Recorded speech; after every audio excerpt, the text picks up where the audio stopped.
gagal itu penting. Masalahnya kita di sekolah itu nggak boleh gagal, Pak. Itu yang jadi masalah. Jadi orang Jepangnya tanya, Petrus-san, kamu bisa buat ini dari mana? Saya nggak bisa cerita, Pak. Saya ajaklah ke Prambanan. Ini nenek moyang saya buat ini. Jadi kalau buat seperti itu mah biasa. Saya keturunan orang-orang top. Nah, sebenarnya saya ini bukan sebagai narasumber, saya itu justru pengen nanya juga. Di saat pandemik itu kesempatan terbuka karena regulasi di skip, Pak. Yang jadi masalah adalah saat kondisi normal regulasi jadi berat. Gitu ya.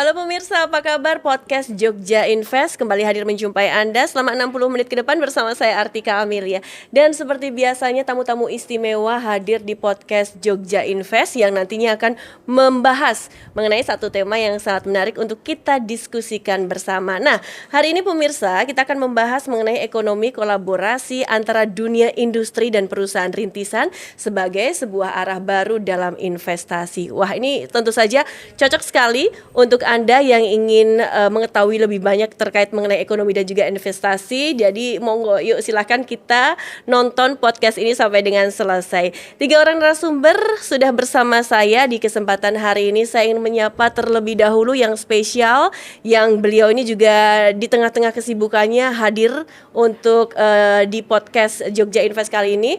Beliau adalah anggota Komisi B DPRD Daerah Istimewa Yogyakarta. Ada Bapak Dr. Danang Wahyu Broto SEMSI.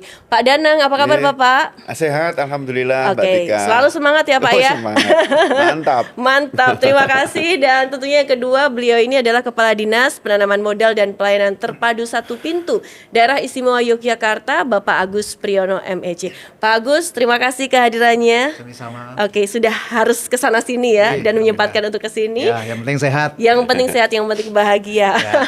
Kemudian yang ketiga, beliau ini adalah Pak Petrus Teja Hapsoro, Direktur Utama PT Yogya Presisi Teknika Tama Industri atau YPTI begitu. Pak Petrus, kabar baik juga Pak? Baik, alhamdulillah. Oke, terima kasih. Siang. Terima kasih sudah hadir di kesempatan hari ini. Oke, hari ini saya cantik sendiri ya Pak ya, tapi tentunya menjadi penyemangat juga untuk para narasumber dan juga untuk pemirsa untuk nanti kita akan ngobrol banyak ini mengenai investasi juga, dan apalagi kalau kita ngomongin tentang tren pandemi lalu, pandemi COVID-19 yang tentunya akan mengubah banyak tren juga pada saat kita berinvestasi, kemudian berbelanja dan lain sebagainya. Oke, mungkin saya langsung saja ke Pak Agus terlebih dahulu, mungkin juga bisa membuka mindset kita bersama terkait mengapa sih bisa diciptakan juga Pak, bagaimana ekonomi kolaborasi antara industri, kemudian juga ada perusahaan rintisan sebagai sebuah arah investasi baru. Ini sebenarnya landasannya apa, kemudian latar belakangnya apa dan bagaimana? Jadi Bapak Ibu semua yang kami hormati, tentu kita semua paham ya, DIY ini secara profil itu sebetulnya secara ekonomi tergantung kepada 2 sektor. Satu pariwisata, kedua adalah namanya pendidikan. Kemudian bentuk profil yang lain, DIY itu mempunyai sumber daya yang terbatas, sumber daya alam utamanya gitu ya, terbatas. Sudah keluasannya sempit, kemudian sumber daya alamnya terbatas. Tapi alhamdulillah kita dikaruniai mempunyai keunggulan kompetitif dan komparatif di bidang SDM. Dalam artian kita mempunyai lebih dari 100 lebih perguruan tinggi, dan semua itu tujuannya adalah mempersiapkan SDM yang memadai. Tadi saya jelaskan mengenai 2 sumber utama ekonomi.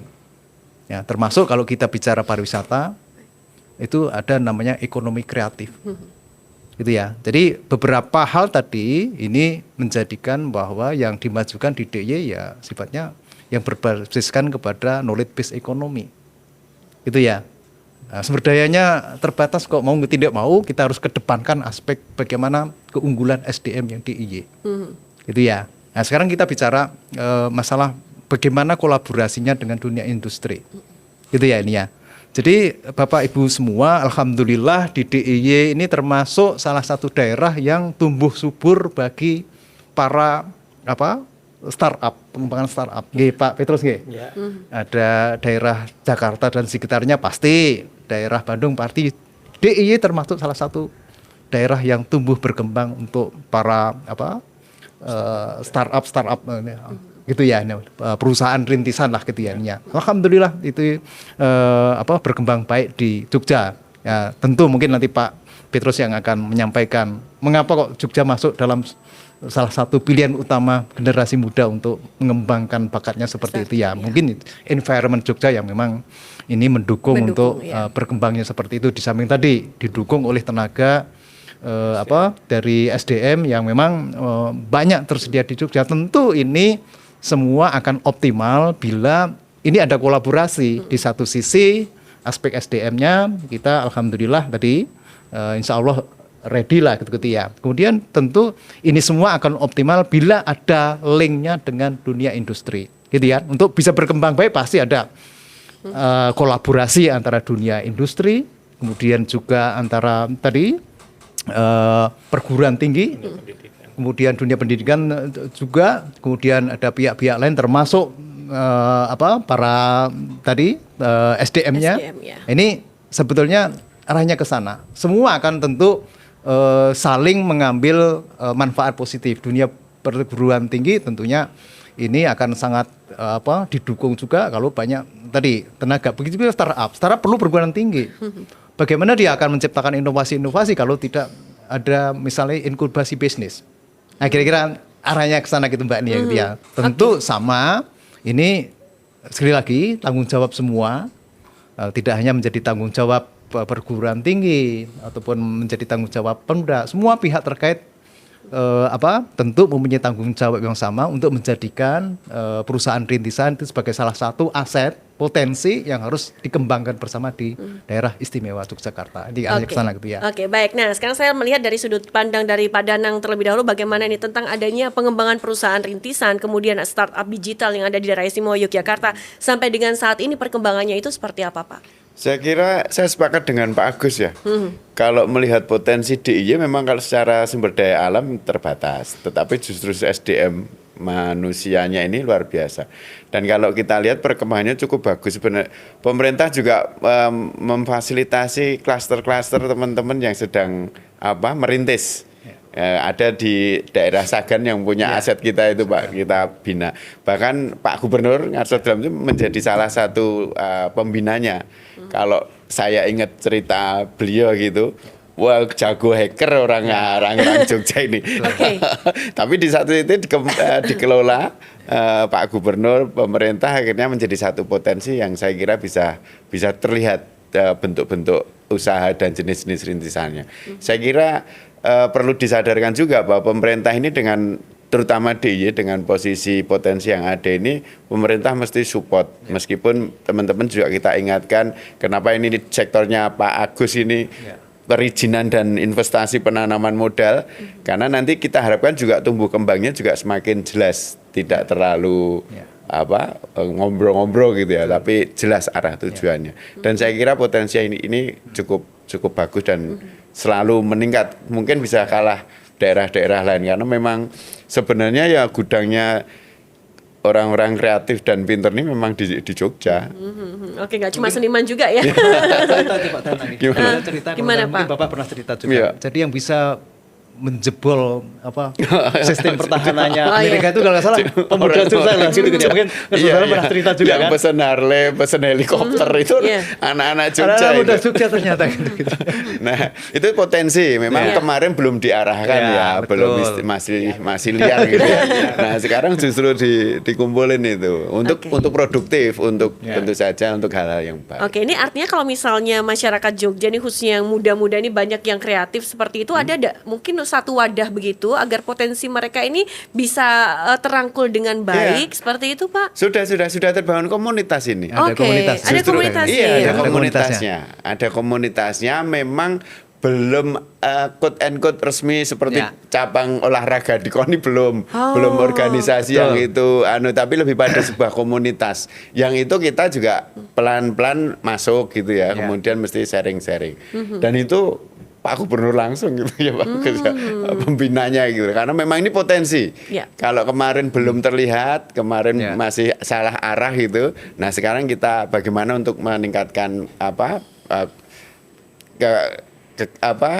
kesejahteraan, meningkatkan perekonomian ini menjadi target diarahkan lah karena butuhnya hanya diarahkan. Oke, baik. Terima kasih Pak. Nah, sekarang saya ke Pak Petrus. Pak, sebelum nanti kita ingin mengetahui nih Pak tentang startup sendiri, Pak, mungkin juga bisa berikan gambaran untuk masyarakat, untuk pemirsa juga tentang perusahaan rintisan. Itu sebenarnya apa sih Pak? Melihat masyarakat yang ada di daerah istimewa Yogyakarta ini kan juga cukup beragam seperti itu. Dan tadi kalau Pak Danang mengatakan kita itu banyak sekali loh masyarakat yang kreatif-kreatif sampai juga menjebol kayak gitu. Ya. Monggo. Terima kasih Mbak Tika, selamat sore pemirsa. Saya mungkin mewakili teman-teman startup juga. Jadi 25 tahun yang lalu saya juga sebagai startup ya. Pas tahun ini usia perusahaan saya 25 tahun. 25 tahun. Artinya start Senior ya Pak.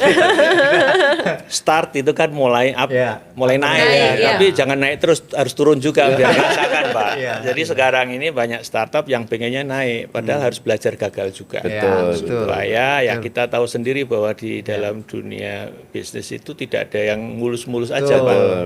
Belajar gagal itu penting. Ya.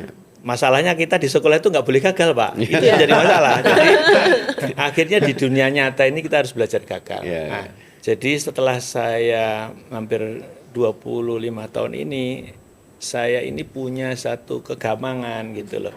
Karena saya bisa seperti ini karena dulu ada mentornya. Saat pandemik 2019-2020, ternyata banyak teman-teman anak-anak muda itu pada susah waktu itu. Iya. Nggak ada bisnis karena pandemi, nongkrongnya di tempat saya Pak. Kebetulan saya juga ngajar di kampus dan di beberapa sekolah gitu. Pak bikin kegiatan lah. Gitu. Akhirnya saya kepikiran, oh iya ya, saya harus kembali menjadi mentor buat mereka. Karena tanpa mentor itu susah Pak. Mentor itu bisa mentor berhasil dan mentor gagal, harus kita ajarkan semuanya. Jadi akhirnya saya membuat semacam kayak resolusi begitu. Jogja itu kalau kita ketahui adalah pusat peradaban Pak. Ada candi. Artinya apa? 1000 tahun yang lalu kita sudah punya teknologi. Tapi masalahnya kita sekarang itu nggak punya peninggalan yang kita bisa pelajari kenapa candi itu bisa didirikan. Caranya bagaimana, teknologi apa. Padahal kalau teknologi itu ada, kita bisa membuat turunannya Pak. Akhirnya saya bikin namanya ekosistem Kalasan Valley Pak. Kalasan Valley ya tadinya dari 2 startup, sekarang ada 8 startup dari bidang IT bahkan sampai ke ternak kambing kami punya di sana, ada agro juga. Artinya kami ingin memberikan playground. Mereka harus dikasih tempat kayak tadi wadah. Cuman ini agak serius Pak saya Pak. Karena saya pengen saya ini sudah mau purna tugas. Jangan sampai apa yang sudah saya perjuangkan ini hilang setelah saya tidak aktif. Jadi saya harus meninggalkan ini, ada yang meneruskan. Artinya anak-anak ini saya bilang ke mereka, kalau yang sudah saya pelajari selama 25 tahun lebih ini tidak ada yang melanjutkan, nanti Anda akan mulai dari nol lagi. Nah, sekarang kita belajar dari candi. Candi itu nenek moyang kita itu visioner Pak. Sekarang anak cucunya bikin loket sama parkiran dapat duit. Kan gitu ya. Kita nggak usah bangun apa-apa, rapiin, bersihin, kita biar cantik. Iya. Lah kita, Anda rata-rata kan lulusan perguruan tinggi dari UGM, UI, Stiper, ada di tempat saya. Anda mau ninggalin apa? Kalau Anda hanya nyari duit sekarang, besok tidak ada peninggalan.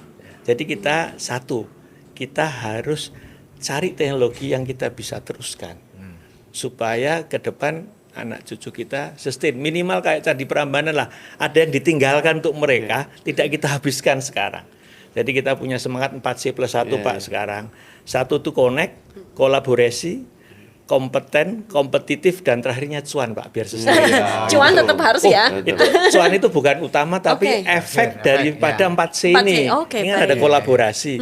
Kolaborasi penting, tapi harus connect dulu. Saya kenal dengan Pak Danang, Pak Agus. Setelah connect kan, ini bisa kolaborasi. Setelah kolaborasi, kompetensi kita akan tambah. Pak Agus kompetennya di mana, Pak Danang apa? Kita bisa jadi satu sinergi yang punya kompetitif. Nah, akhirnya setelah kompetitif ya efeknya kita bisa sustain Pak dengan cuan Pak, tadi. nyun sewu, teknologi apa sih Bapak yang maksud Oke, tadi? kalau saya saat ini memang saya banyak di industri manufaktur. Saya supply ke industri otomotif dan beberapa waktu ini kita sudah masuk ke industri aerospace Pak, penerbangan. Jadi bikin komponen pesawat saya Pak. Wah, luar biasa. Di Jogja Pak. Ya. Dan sebagian besar adalah anak-anak lulusan SMK di Jogja. Dan kami memang sekarang ini sudah kerjasama dengan anak SMK dari Sabang Merauke, ada tempat kami Pak belajar. Kami pengen ini loh ilmu yang harus Anda kuasain. Kalau Anda punya itu bisa hilang, tapi kalau Anda punya kemampuan itu tidak akan pernah hilang. Jadi kepunyaan dan kemampuan akan berbeda. Jadi kemampuan itu akan melekat pada diri manusia.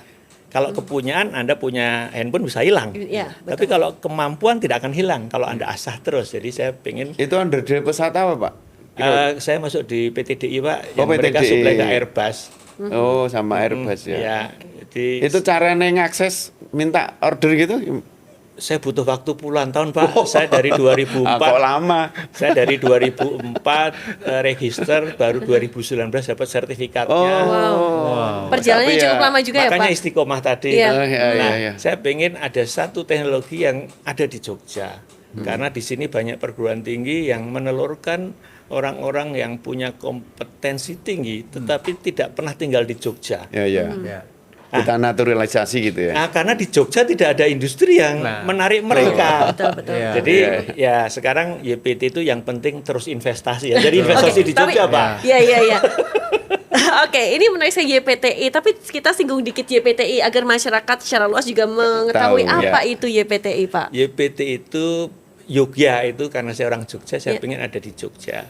Presisi artinya saya membuat barang presisi. Teknik Atama di bidang teknik dan di dunia industri. Jadi saya pengen di Jogja ini karena belajar dari Candi Prambanan itu sangat presisi dan sangat luar biasa. Saya pengen menumbuhkan lagi ini loh histori kita itu punya. Jangan hanya nostalgia lihat, tetapi di belakang itu ada filosofi apa sih? Jadi saya punya cerita lucu. Jadi waktu saya dapat customer dari Jepang ya, saya kebetulan supply ke otomotif di Toyota Daihatsu Pak. Orang Jepangnya tanya, Petrus-san, kamu bisa buat ini dari mana? Saya nggak bisa cerita Pak.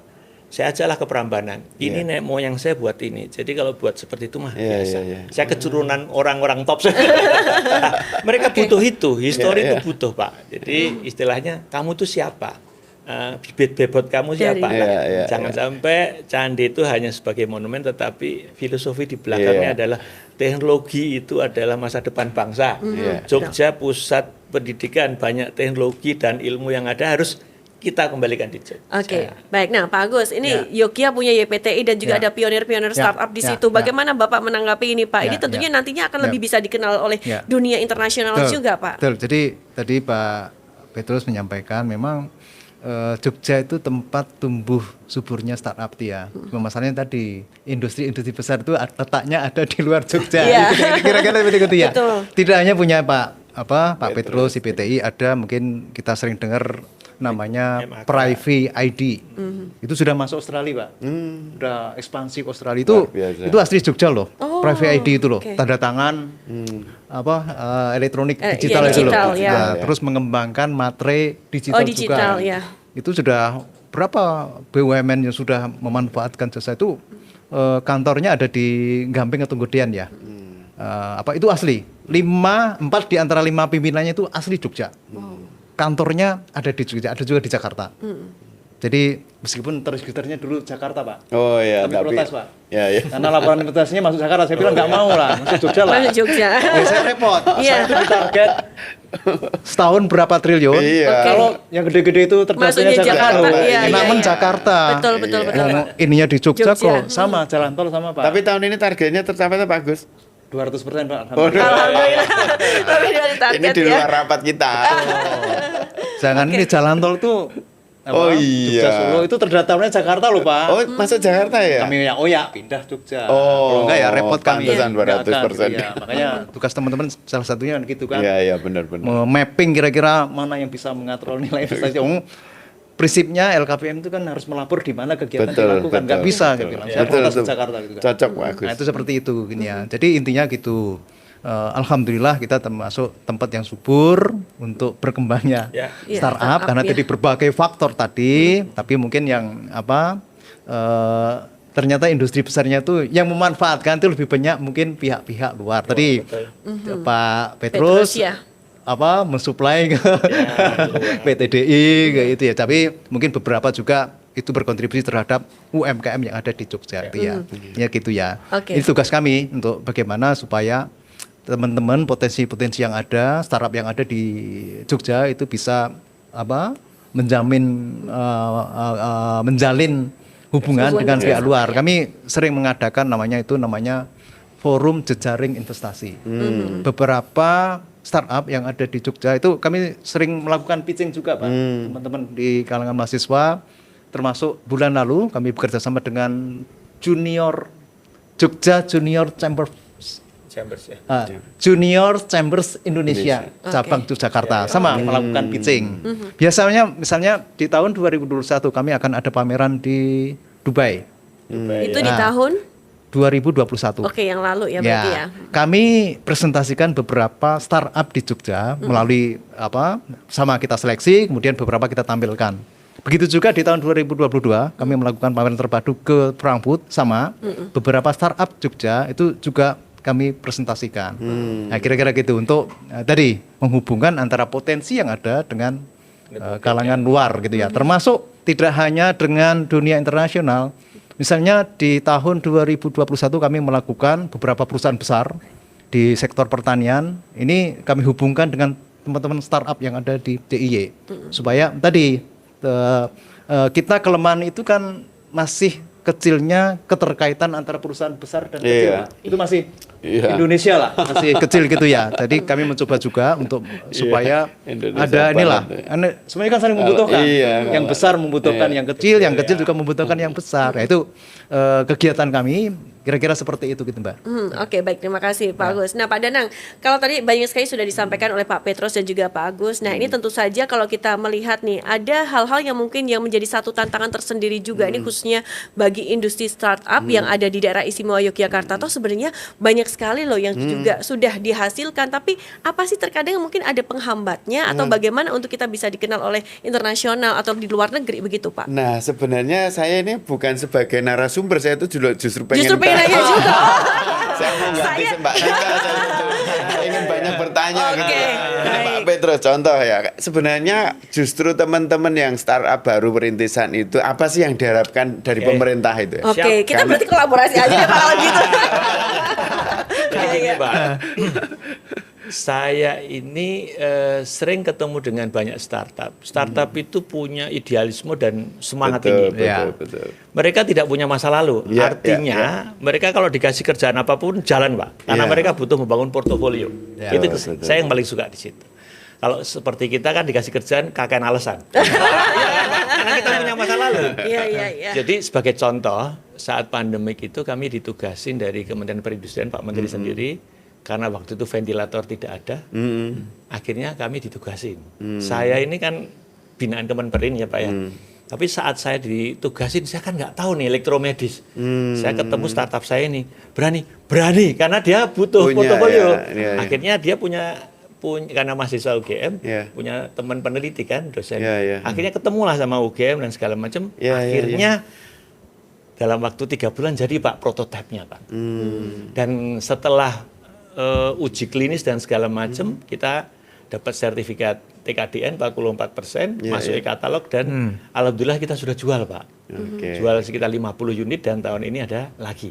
Artinya adalah di saat pandemik itu kesempatan terbuka karena regulasi di skip, Pak. Yang jadi masalah adalah saat kondisi normal regulasi jadi berat. Gitu ya. Ini saya catat loh ini.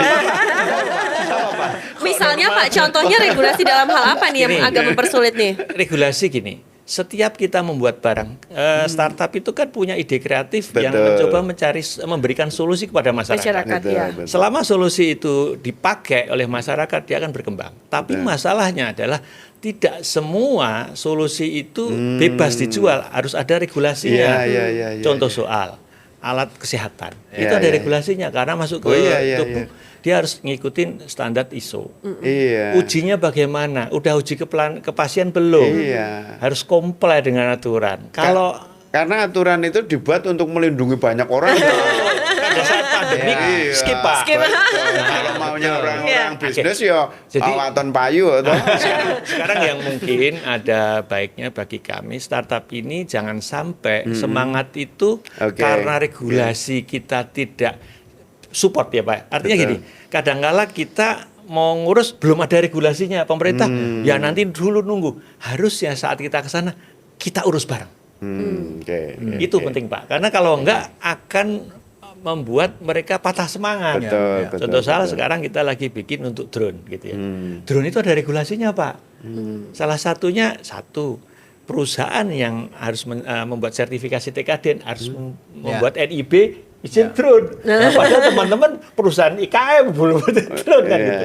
Ini jadi masalah. Harapan saya teman-teman ini idenya luar biasa, tetapi masalahnya dia tidak tahu tentang regulasi.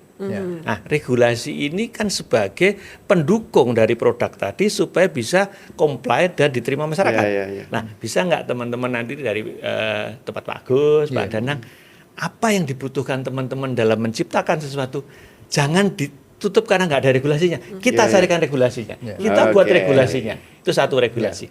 Kedua yang jadi masalah adalah tempat menguji, Pak. Karena setiap produk itu harus diuji. Di mana di Jogja Pui? Nggak ada, Pak. Harus ke luar negeri. Dulu masker itu harus ke Amerika. Satu uji berapa puluh juta. Artinya fasilitasi pemerintah dibutuhkan nih untuk produk-produk satu yang tadi adalah bagaimana teman-teman itu difasilitasi tentang regulasi. Kedua tentang uji. Kan setelah ada regulasi kan harus ada uji Pak. Kayak contoh soal naik motor harus punya SIM. SIM itu harus ada ujiannya. Betul. Sama buat gelas ini ada ujinya supaya SNI gitu juga standar jatuh nasional tidak ya? pecah atau isinya tidak itu harus adanya. Nah makanya teman-teman di sini ini di pemerintah khususnya kan ada perguruan tinggi yang bisa bareng-bareng bikin standar Pak. Disitulah nanti standar-standar itu akan kita supportkan ke teman-teman supaya mereka itu nggak wis aman. Saya tinggal ke Bapak, rampung saya bisa jual. Gitu. Pak Agus, Pak Danang, ini kadang bermasalahnya itu apa ya? Kreativitas, inovasi itu kan menuntut itu ya, tuntutan keperluan, kebutuhan itu makanya kita menjadi semakin kreatif inovatif, tapi kadang di sisi lain regulasi itu perlu telat Pak. Itu kayak polisi sama penjahat mesti penjahat dulu. Tapi gimana nih Pak dengan adanya fenomena semacam ini sebagai anggota dewan seperti itu apa yang nantinya juga ke depan bisa mensupport untuk teman-teman startup juga Pak? Kalau saya support betul. Kami nggak terlalu susah Pak untuk bicara regulasi karena regulasi itu nanti mesti akan tentu saja ada manfaatnya buat masyarakat dan itu ada konsekuensinya terhadap anggaran pemerintah. Tinggal kita ini kadang masyarakat yang kurang paham itu bahwa regulasi itu memang akan tidak menjadikan itu liar gitu ya, mesti akan ditata. Salah satu sebenarnya yang contoh itu saya tadi cukup menarik bisa buat salah satu komponen. Nah, tapi juga ada berita salah satu komponen ini drone-nya pelurunya Iran ini. Betul ya Pak ya? Pesannya itu dilacak itu di Kediri atau mana gitu. Saya lupa kotanya. Waduh, betul ini startup ini canggih, bagus gitu ya. Justru sebenarnya ini ya sama lah fenomena di Jogja juga ya Pak, bobol-bobol itu ya. Sana itu sifatnya cuman kecil itu, tapi itu komponen penting rudal, drone gitu ya. Nah ini juga ini sebenarnya kalau kita intinya bagaimana kita bisa support, tentu saja yang positif ya. Kalau itu yang nanti bisa ada aturannya, harapan kita juga yang negatif-negatif itu bisa kita sterilkan. Karena ada regulasinya Pak. Iya itu. Nah kapan-kapan Pak Agus bisa sampaikan draft perdanya atau apa gitu. Diusulkan Bapak nanti main ke tempat saya tak kumpulin teman-teman startupnya Pak. Baik ini diskusi seperti inilah. Paling ya saya kira kalau dengan kreativitas itu saya yakin teman-teman tidak butuh quote and quote anggaran banyak dari pemerintah. fasilitasi ini kan sifatnya tidak biaya yang tinggi, fasilitasi apa. Jadi memang lebih pada payung hukum, mereka bisa aman, nyaman, terlindungi, dan itu bisa diterima oleh pasar tentu saja. Karena itu nanti kan kaitannya mesti akan bicara akreditasi, sertifikat-sertifikat ini. Ini yang dibutuhkan jaringan pemerintah untuk meningkatkan itu. Cuma kadang itu Pak, peraturan itu kan kadang nggak bisanya berlaku lokal Pak. Betul. Juga ada aturan Dari pusat ya. Nggak bisa bertentangan juga dengan dengan Jakarta. Ini ada saran sedikit setelah tadi ada regulasi Pak ya. Setiap barang yang dijual ke konsumen atau masyarakat itu kan harus ada ujinya. Betul. Lembaga ujinya kalau sekarang sertifikat halal gitu ya. Saya punya mungkin ada usul gitu ya. Di Jogja ini kan banyak perguruan tinggi yang punya lab-lab uji sebenarnya. Cuman lab uji yang ada itu memang untuk internal. Bisa tidak lab uji itu menjadi lab uji yang certified. Artinya dia berhak untuk mengeluarkan sertifikat. Betul. Dan itu akan menjadi income generator Pak bagi perguruan tinggi. Supaya UKT-nya murah Pak. Jujur aja Pak. Jujur karena saya sering ngeteskan, tetapi tes itu kan untuk internal saya. Tetapi begitu saya harus submit ke publish itu nggak bisa karena belum istilahnya belum LSP, lembaga sertifikasi produk ya. Lah boleh tidak nanti dari regulasi bapak-bapak ini perguruan tinggi tolong disampaikan lab fasilitas mereka apa saja. Terus mereka ditarget saja bahwa mereka menjadi tempat untuk pengujian. Karena apa? Saat kita menguji itu akan menjadi gambaran wawasan baru buat dosen. Oh ternyata tambah ilmu Pak, tambah ilmu Pak. Karena yang neliti itu nanti akan mengujikan. Yang mengujikan harus mencari cara untuk ngujinya piye tambah ilmu lagi. Jadi itulah yang saya pengen. Tapi bisa Pak ini misalnya ide dari Pak Petrus ini nanti diimplementasikan di luar negeri udah banyak gitu. Kita sebagai pemerintah nanti kita undang, kemudian kita brainstorming, konsultasi. Sebenarnya kalau itu ada barang bagus, kenapa itu hanya khusus internal? Kan kenapa tidak publish? Kenapa untuk Jogja? Kan gitu. Itu mahal Pak. Betul. Lab itu mahal. Sekarang kalau kita umum ada lab darah atau prodia dan saya nyebut nama ya, itu kan penting. Betul. Nah, di perguruan tinggi itu banyak Pak seperti itu untuk nguji material. Ini kandungan bajanya apa? Punya Pak. Dan mesinnya harganya puluhan miliar Pak. Ini kalau bisa dibuka untuk perguruan tinggi lain atau masyarakat. Oh, Jogja mah jos Pak. Oke, gimana Pak? Mesti harus disepakati nanti regulasinya seperti apa. Karena itu karena gini Pak sebenarnya kalau itu dipublish pun kita juga khawatir dampak negatifnya nih. Artinya dampak negatif ini istilahnya itu kalau itu bukan untuk yang positif kan mesti paham ya Pak. Betul regulasi lagi nih. Regulasi dulu baru dibuka. Regulasi ya. Harus presisi ini jangan-jangan nanti untuk itu komponen rudal apa itu kan betul-betul kita juga harus prepare gitu. Kita tapi sepakat makro idenya bagus bahwa ini memang ada potensi kemudian ada sebenarnya fasilitas yang itu masih sifatnya internal. Kenapa ini tidak dikolaborasikan begitu? Nanti memang pemerintah lah itu yang bisa ambil peran. Tapi jangan-jangan nanti mahasiswa ini demo lagi. Wah, ini dikomersialisasi lagi nih seperti itu. Kalau saya ya, selama mahasiswa itu dikasih kegiatan produktif, demonya demo barang produktif pasti. Karena saya pernah jadi mahasiswa Terus kalau nanti terkait dengan pemerintah itu ada namanya SHBJ, standar barang harga dan jasa. Baik. Jadi kadang itu ukurannya sudah internasional nasional gitu ya. Jadi tidak bisa harga itu sendiri tentukan sendiri nggak memungkinkan. Itu memang plus minusnya dengan pemerintah itu. Kalau itu udah ngecun, mesti akan kita atur. Seperti apa? Tapi kalau misalnya dengan ada ide seperti ini nanti akan lebih banyak ide positifnya juga. Oh iya. Harapan kita itu justru kadang kita ini juga harus kita hitung dampak negatifnya nih. Tadi uji logam itu dengan alat canggih. Nah ini siapa ini yang berhak uji nih? Harus ada syaratnya juga Pak. Nanti kalau dibuka biak itu bahaya gitu. Kan itu. Tapi memang yang punya latar belakang ini yang mungkin punya usaha begini. Nah memang tapi ide dasarnya sepakat.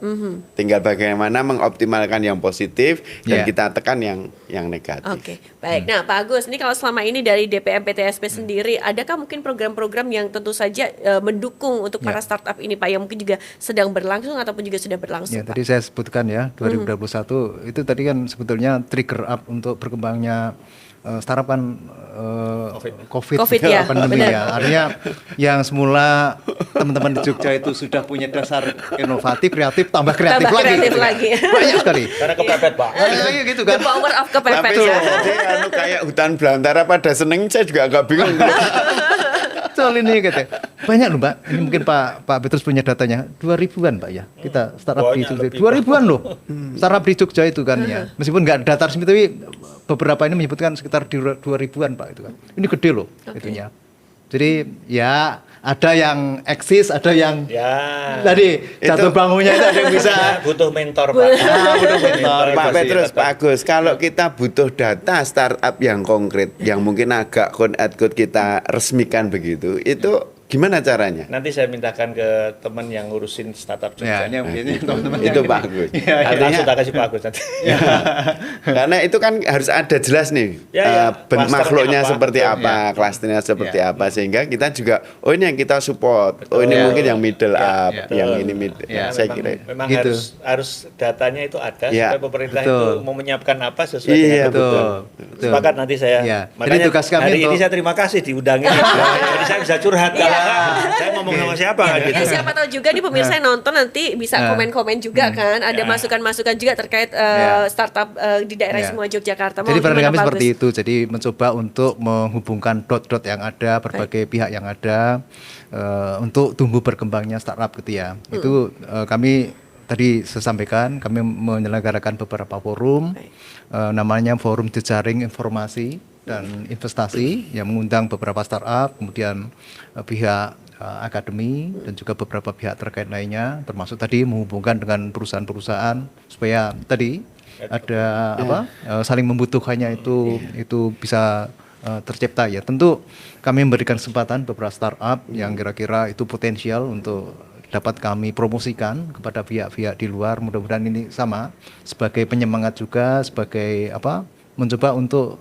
mengkonekkan antara satu dengan yang lainnya. Jadi peran kami di sana gitu ya. Memang kami ada namanya forum untuk bagaimana keterkaitan antara industri besar dengan industri kecil, begitu juga antara pihak-pihak yang ada baik itu di DIY maupun di Jakarta maupun di luar gitu ya. Jadi fungsi kami ke sana. Dan mumpung ingat Pak, kemarin kita diskusi di kementerian, Ya. itu Bandara Nia, Ya. itu se-Jawa Tengah, Jawa Timur, Ya. itu menjadi bandara internasional. Betul. Satu-satunya di sekitar Ya, ini, ya. Jogja ini. Ya, ya. Nah itu memang dari sejak awal kan kita siapkan untuk barang-barang yang kecil-kecil, yang bisa ekspor luar yang Oh, ekspor, oke. Ya, ya. bukan yang kontaineran. yang Nah, nilai tambahnya tinggi ya. Nilai kecil. tambahnya tinggi. Nah saya kira ini jumbo, bahasa Indonesia ini jumbo no Pak.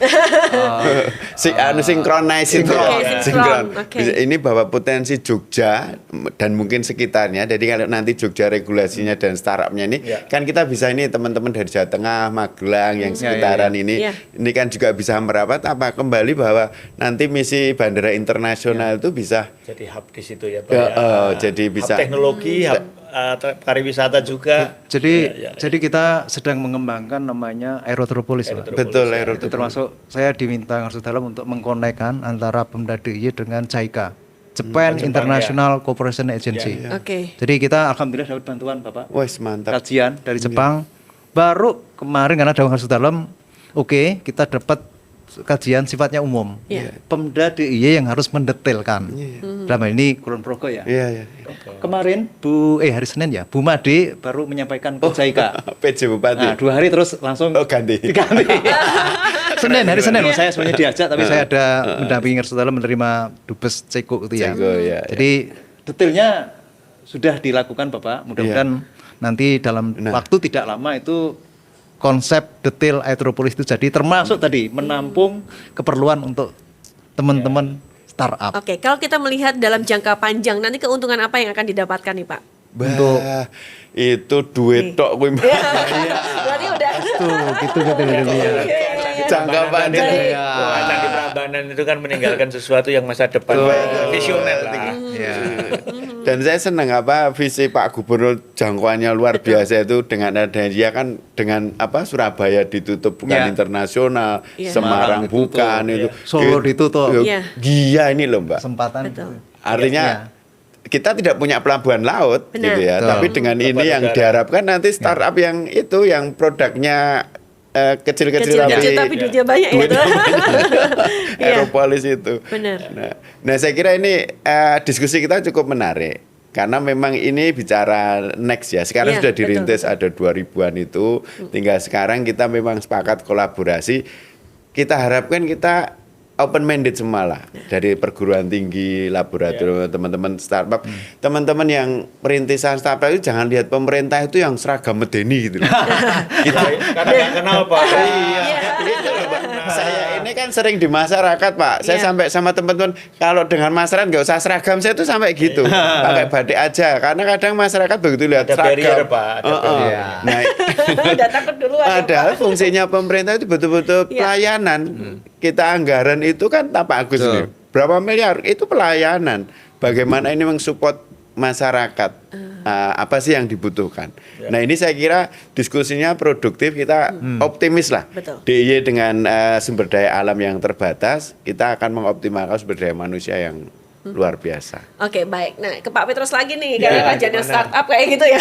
Boleh. Pak, ini kalau kita ngelihat kan juga DIY kan banyak sekali anak-anak yang muda ya. Mereka bagaimana nih kalau misalnya emang mereka itu buta akan startup tapi ingin berkecimpung di industri startup nih, Pak. Bagaimana untuk mengawali? Saya tidak punya ide apa-apa, saya tidak punya bekal apa-apa, apalagi duit pun juga nggak punya nih, Pak. Jadi Oke. mereka ini lebih semangat lagi untuk bisa Mau mentoring kemana, Iya, Pak?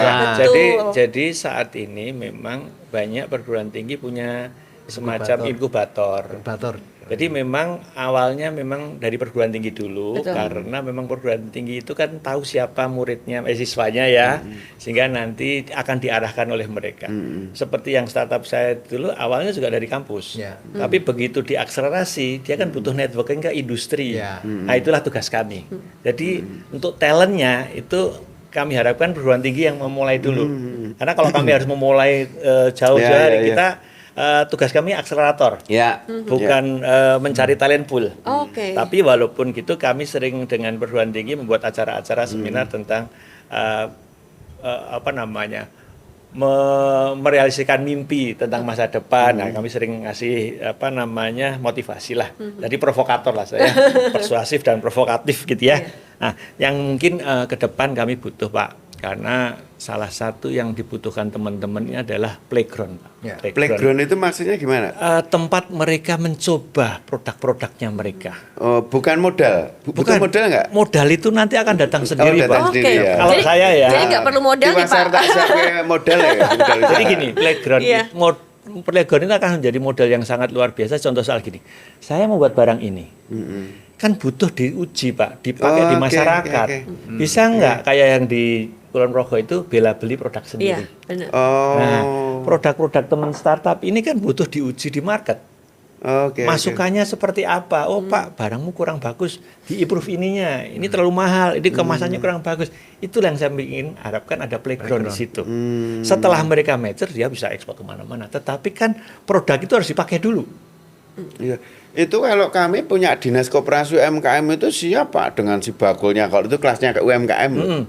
Kalau ini kelasnya apa kira? Kalau IT kalau kami banyakkan di solusi-solusi terkait dengan industri, Pak. Contoh soal alat-alat kesehatan. Oh. Ya yang gitu. kayak yang di Sibakul udah ada itu, kan. Tapi kalau kami banyak yang di bidang teknologi. Jadi misalnya kami sekarang dengan asosiasi alat kesehatan bikin untuk alat deteksi stunting. Oke. Yang Enggak, ditemukan- backgroundnya lebih konkretnya apa? alat-alat industrial. Industrial itu misalnya alat kesehatan, alat di pabrik-pabrik untuk efisiensi productivity, monitoring productivity. Misalnya Bapak punya pabrik, sekarang itu efisiensinya rendah. Swasta kuwi, Pak. Nggak apa-apa, ini negeri pun bisa sebenarnya, Oh, iya. BUMN bisa Pak. Iya, iya, Karena iya. kemarin kita udah minta BUMN yang sekarang lagi mau dinaikkan jadi 4.0 itu ya, itu kan butuh efisiensi toh Pak. Lean manufaktur, itu anak-anak udah masuk sekarang. Soalnya ada pesanan pertanyaan, Dewan kayak terus ngopo jangka pendek sama jangka menengah. Kalau saya Tak pikir butuh modal gitu. modal nanti Pak, Nanti modalnya ya, adalah tapi network. Tugas networknya kita dulu itu ya, sebagai oke, senior itu adalah mengenalkan ke Iya, industri, iya. kemudian setelah itu kita membimbing dia. Misalnya gini, saya punya produk yang saya kasih ke Bapak gitu ya. Iya. Misalnya kalian gampang di Jogja lah, rumah sakit itu kan banyak toh Pak. Harus pakai produk Jogja misalnya gitu kan. Tapi dikasih kesempatan dulu, ini barang lagi uji coba. Sampai akhirnya mature 1 tahun, lu beli dong gitu loh. Tapi kalau paham. barangmu harus gini, ya namanya lagi dicoba, ya nggak bisa Pak. PR kita itu Pak Agus. Iya, iya. Pak Agus, Dinas Perizinan Penanaman Modal, nanti dengan Mbak Siwi, Dinas Koperasi UMKM, dengan Bu Anu untuk perindustrian perdagangan. Ini kan cuman butuh apa, semacam itu ya, playground apa? Playground. Playground. Ya. Membuktikan Membuktikan produk dia. produknya nih. Oke, Sama paham, untuk paham. feedback Pak. Jadi kan kadang-kala barangmu elek, udah elek gitu, nggak beli lagi Pak besok. Tapi kan ini lagi uji coba, Iya, di-improve iya, dong. iya. Nah, terus iya. supaya dia Tidak dibebarkan ke pasar bebas dulu nggak ya, usah, ada kesempatan ada untuk menguji kesempatan, Pak. iya, iya, Kayak iya. kita Oke, bikin oke, alat oke. kesehatan kan diuji di rumah sakit. Iya. Oh, kurang ini. Setelah oke, kamu jual. Nah, itu proven gitu loh. Iya, iya. Itu Pak Ya Agus. datanya Iya, itu. Data Pak Iya. Agus penting itu. Ya, Nah, nanti kita akan bisa lebih dalam lagi Iya, Pak iya. kalau kita ngobrol, Iya, jangan iya, di sini iya. terlalu 1 jam nggak cukup. 1 jam nggak cukup. Nggak cukup, ya. Ya seharian Pak. Pak Agus gimana nih Pak Agus kalau melihat tadi yang disampaikan oleh Pak Petrus nih Pak, harus ada playground, harus diuji coba dulu dan lain sebagainya. Ya intinya tadi ini nggak bisa menjadi ini satu OPD Pak. Betul. Ini harus kolaborasi betul, banyak iya. OPD juga gitu. Iya. Sama-sama kita Betul. kerjain bareng-bareng gitu. Iya. Iya. Iya. Pak Agus ini sebenarnya yang gede-gede Mbak. Nanti yang ada OPD lain, nanti yang perindustrian, yang Ada kita perindustrian, punya betul. alat uji logam, logam itu Betul. ada di UPT. Dinas UPT. Ya, gitu. UPT ada. Jadi Ya, memang kita bagi-bagi biar fokus. Biar fokus, Ya. ya. Ini targetnya Pak Agus itu setahun sekian berapa triliun Mbak? 2 triliun ya? 3,2. 3,2 triliun Iya. untuk investasi. Nah, ini untuk pengembangan startup ini kan teknologi Iya. perizinannya ini.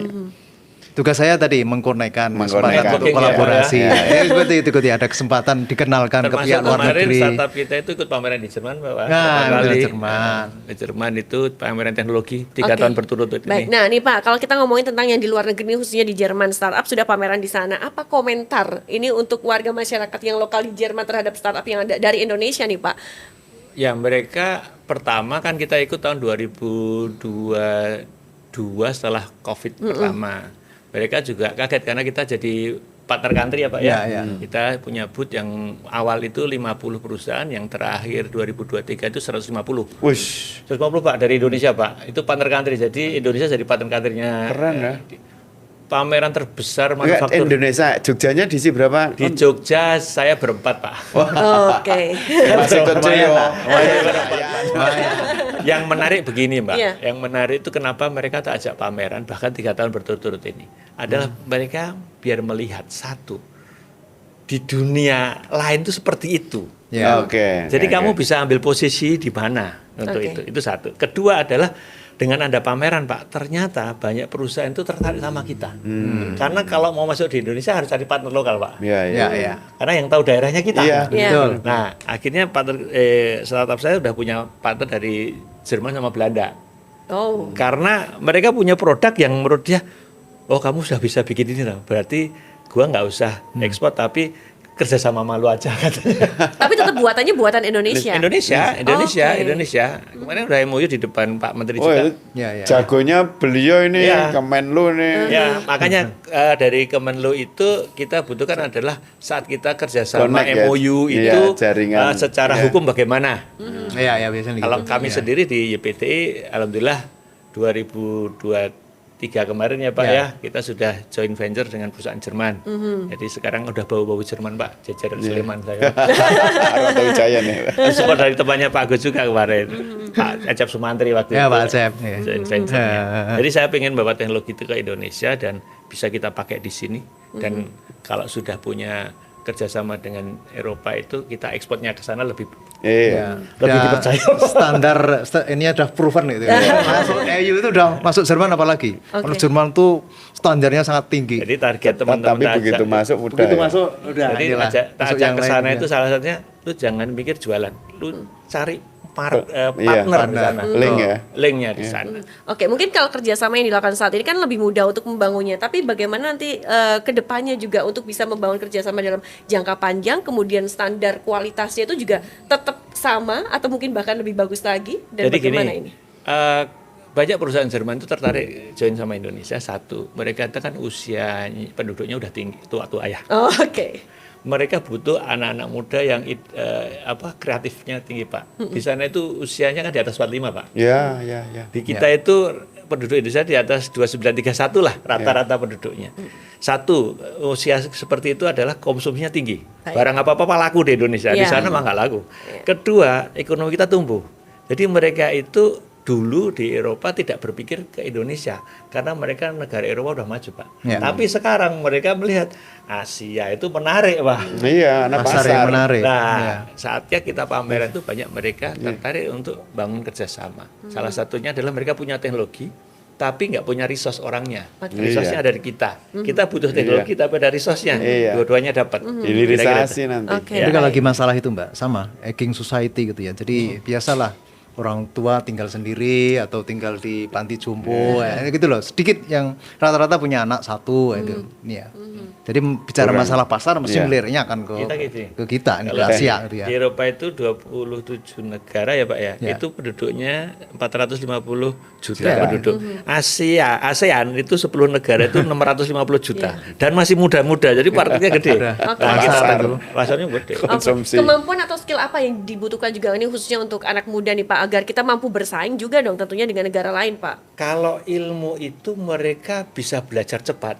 Yang butuh adalah experience untuk mencoba ilmu itu. Playground tadi. Baik. Sama circle-nya itu Pak Agus. Circle-nya ya harus kenal startup baru ini ya. Jadi kalau mau belajar di YouTube semua ada, bukunya ada. Tetapi setelah ilmu bisa. dapat kan harus diimplementasikan. Ini yang dibutuhkan, learning experience ini. Learning experience itu butuh apa? Ekosistem atau playground. Oke. Gitu. Ini rencana ke depan juga akan ada pameran kemana lagi, Pak? Ini bulan November ke Jerman lagi. Karena kita memang suka ke Jerman, teknologinya banyak di sana. Hannover Pak ya? Besok di Hannover juga. Oke, hal apa yang bisa kita petik dari orang-orang yang ada di Jerman selain mungkin mereka ini juga etos kerjanya tinggi, kemudian juga berpikir secara dinamis dan lain Satu sebagainya, Pak? yang saya lihat adalah kerjasama antara seluruh stakeholder. Satu pemerintah itu sebagai regulator. Kedua, perguruan tinggi itu tempat riset mereka. Oke, mohon maaf. Untuk di sana untuk peraturan regulasi juga gampang, Pak. Ya semuanya by So-so lah proses, ya. tapi Oh, by sekarang proses. apa? Oke. Tapi kedekatan antara perguruan tinggi dan industri itu sangat luar biasa. Karena apa? Industri itu bagaimana membuat produk Sana lebih itu. efisien. Tapi perguruan tinggi adalah memikirkan produk-produk baru. Baik. Nah, kerjasama ini yang saya pernah lihat di perguruan tinggi sana, saya diajak ke sana. Dosen tuh nongkrongnya di industri. Wow. Ini tolong buatkan ini. Karena apa? Industri butuh produk portofolio baru, Pak. Yang mikir ya, dosen. Ya dosen yang melakukan akademisi. riset ya, nanti implementasinya pada yang betul lah. melakukan industri Nanti ya. industri besar ini tugasnya adalah membangun industri kecil-kecilnya, Pak. Iya, Jadi iya. industri kecil itu tidak dibiarkan hidup sendiri. Betul. Namanya jejaring networking ekosistemnya Iya, dibangun. Misalnya saya bikin TV ya, Mbak Tika itu bikin bagian baut. Pak Agus bikin LCD-nya, itu dibangun semua dan itu diatur. Tidak bisa Anda Satu mau bikin di monopoli nggak itu bisa, ya. Iya, karena mereka nanti akan bangun daerahnya masing-masing. PAD-nya daerah itu dari industri-industri yang dibangun, dari kekuatan daerahnya masing-masing. Tidak semua ke Jakarta, Iya, Jogja iya. itu apa? Tapi bisa Pak semuanya bisa diterapkan di sini By dengan process. support Ya, ini. iya. Kalau saya ya Bisa harus ya, yakin. harus bisa ya. Kalau enggak Oke. ya malu saya. Mumpung ada bapak-bapak yang Iya, ada di Bisa, sini. bisa. Oke. Bisa.